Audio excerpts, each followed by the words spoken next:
지난주 국내 증시는 혼조세로 마무리됐습니다. 당장 8월 1일에 미국의 관세가 발효되는 만큼 시간적인 여유가 충분치 않아 불확실성이 확대되는 모습입니다. 이번 주가 운명의 한 주가 되겠습니다. 미국과 일본 등의 금리 결정이 이루어지고 막판 우리나라와 미국과의 단판 회담이 예정돼 있고 또 여기에 기업들의 2분기 실적 발표까지 이어집니다. 그 어느 때보다 새로 나오는 이슈들을 빠르게 소화하면서 시장 대응하셔야겠는데요. 전 거래일 복귀하면서 이번 주 투자 포인트 확인하시죠.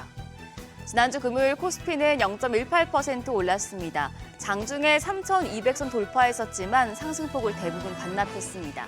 코스닥은 0.4% 가까이 하락했습니다.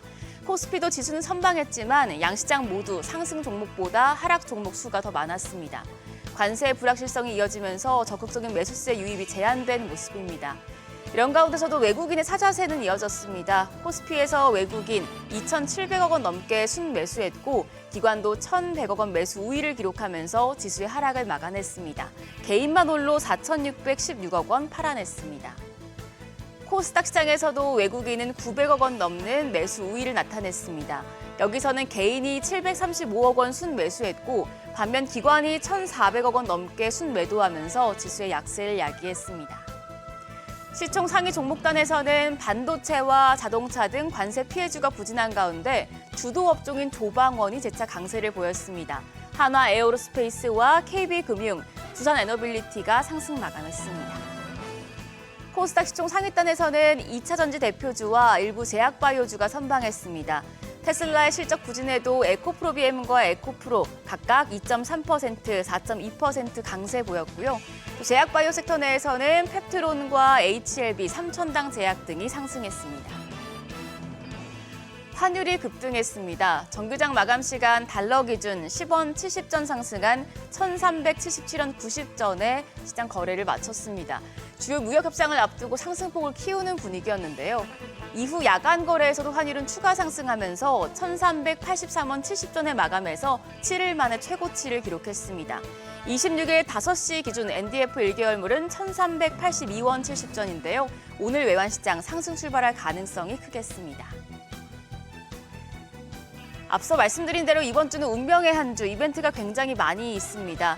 우선 가장 중요한 건 금리 결정과 관세 협상입니다.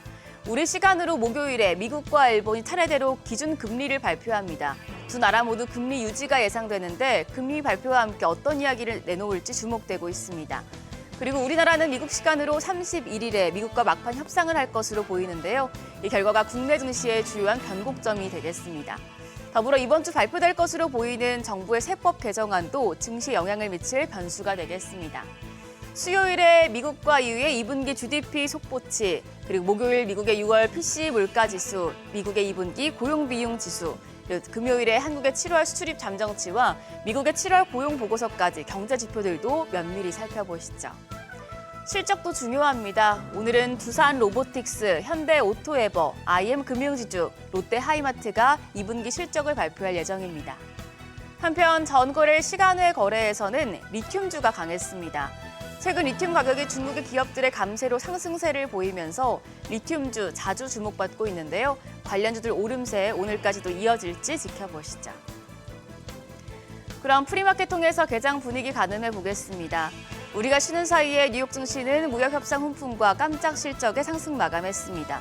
미국과 EU가 오늘 관세 협상 종료 시한 닷새를 앞두고 EU산 상품에 15%의 관세를 부과하는 내용의 무역 협정을 전격 타결했는데 무역 협상에 대한 기대감은 높아질 수 있겠습니다만 일단 유가증권 시장 프리마켓에서 반도체 투톱은 하락합니다. 삼성전자가 0.15% 약세로 거래가 65,800원, SK하이닉스가 1.5% 내려가며 26만 2천 원대 거래되고 있습니다. 반면 LG에너지솔루션이 0.83% 반등으로 거래가 36만 6,500원이고요. 삼성바이오로직스가 0.28% 강세, 한화에어로스페이스도 강보합권으로 거래가는 94만 6천 원입니다. 이어서 코스닥 시장입니다. 코스닥 시장에서는 알테오젠과 에코프로만 상승합니다. 알테오젠 0.32% 반등하고 있습니다. 거래가 46만 3,500원으로 집계되고요. 에코프로비엠은 약보합권, 에코프로는 0.39% 추가적인 오름세 기록하고 있습니다. 5만 1,000원대 거래됩니다. 반면 펩트론이 1% 약세로 28만 3천 원, HLB 약보합으로 거래가 49,950원으로 집계되고 있습니다. 이번 주 관세 협상 내용과 금리 이슈, 실적까지 살펴볼 게 많습니다. 어니씨와 함께 꼼꼼하게 이슈들 챙기면서 시장 대응하시죠. 지금까지 어제장 오늘장이었습니다.